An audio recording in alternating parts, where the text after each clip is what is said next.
So if President Trump actually meets with Putin sometime in the next few days or weeks, no doubt a topic of discussion will be sanctions. I mean, Russia likes to say these sanctions don't matter or don't work, but then as soon as a window opens up, they want them all removed. So yeah, they're probably having at least a little bit of an effect. So to talk about where the sanctions sit today and what to expect going forward, we're chatting today with EU Commissioner Valdis Dombrovskis. As Commissioner for Economy and Productivity, a major item in his portfolio are, of course, Russian sanctions. So thank you to Commissioner Dombrovskis for taking the time to chat today and for his team to helping organize this. And with that, let's get to the conversation. Mr. Commissioner, thank you so much for taking the time to talk. As we sit here today, President Zelensky is meeting with President Trump, like right now, so we're waiting to see what comes out of that meeting. But one thing Zelensky is regularly asked about are sanctions. What new sanctions can the West levy on Russia to help Ukraine in their war effort?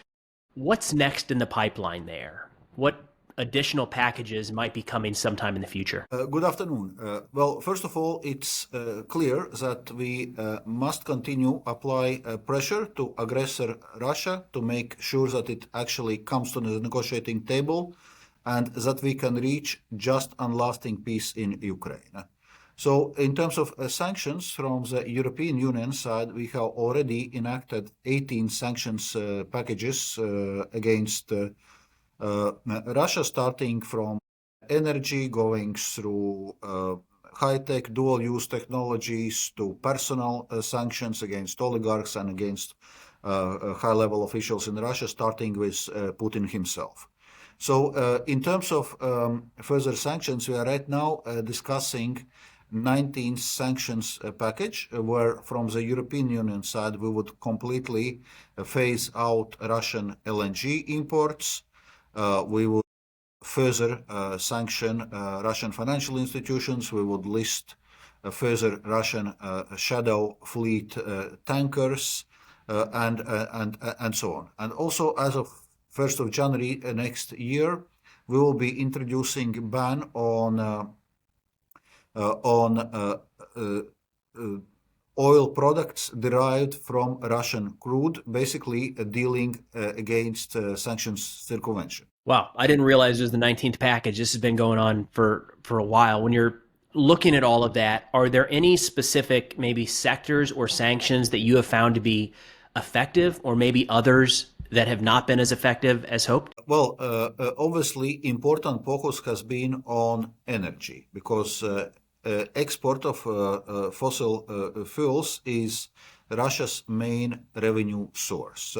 So when we are phasing out Russian oil imports, gas imports, when we are applying at G7 levels a price cap for Russian oil, this all is cutting Russia's revenue so that it can not finance its war economy. So, and all in all, the sanctions which had been applying are working. Russia's economy is struggling, even though it has to be said it has been turned by now into war economy, and it's actually kind of military industry which is driving Russia's economy right now.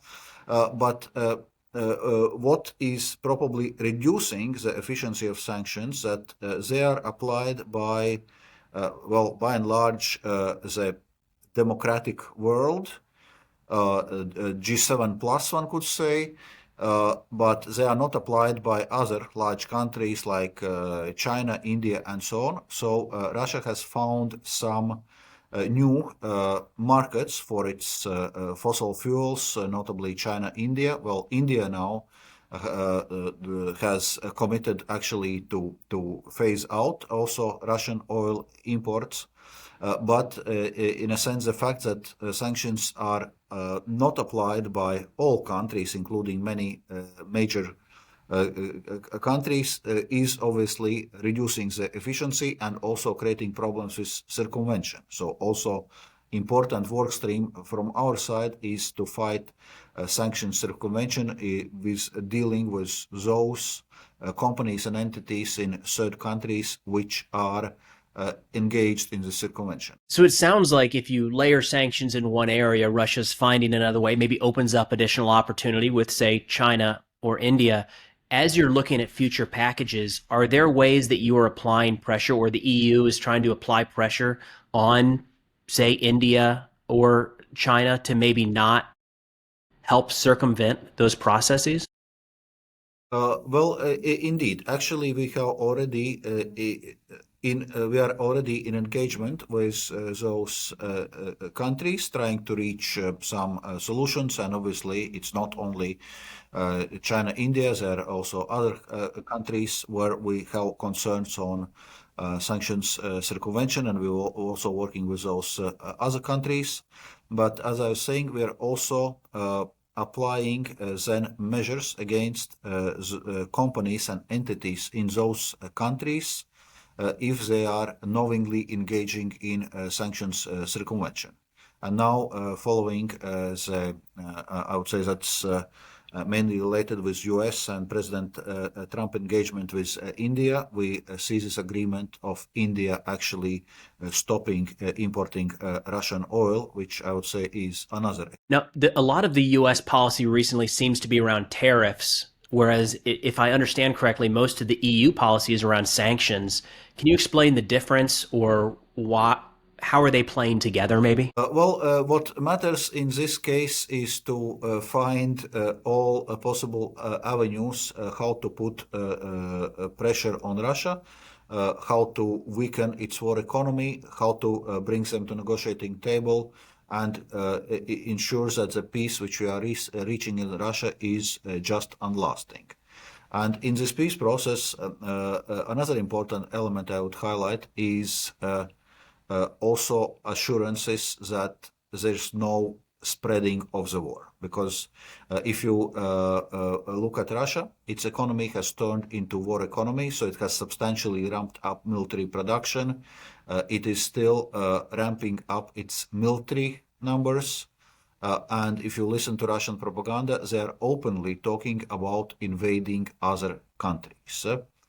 So therefore, it's important when having this peace process also to seek, so to say, reassurances, guarantees, clarities from Russia, what is happening with all this military equipment, what is happening with all this army, that in a sense they do not continue their aggressive wars as they are themselves openly talking about. And if you look at this, then obviously whatever means of pressure we can find against Russia is important to do, and we are engaged also with U.S. authorities in constant see how we best apply this. And then the last question here, sir, when it comes to the sanctions, is there generally a timeline associated? Do they expire after a set period of time, or what does that process look like?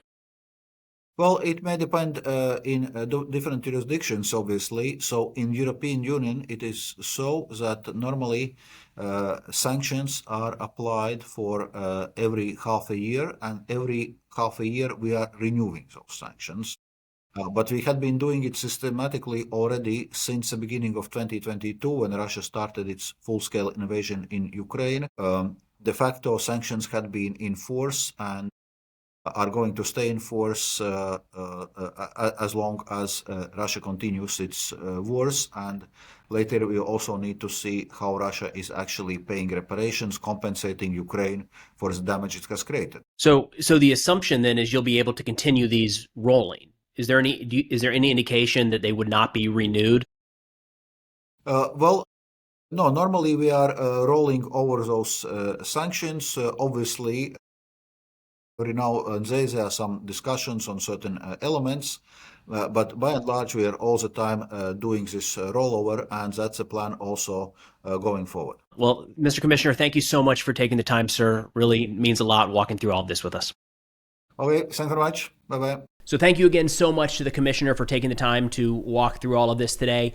This is, of course, such an important aspect of this and any conflict, and it's just not something we cover a lot on this channel. It's not my area of expertise, and any economist watching this or listening in probably could understand that pretty quickly. I'm sure I asked a question or two that sounded overly simple for something that the EU Commissioner might be dealing with, but I think it's important to try to get these other perspectives of things that very much play into the ongoing conflict. So hopefully we can continue to tap into incredible resources like this and bring more people on to kind of expand our knowledge of how these conflicts are actually playing out. But that's all we got for now. Thanks for watching, and I'll see y'all next time.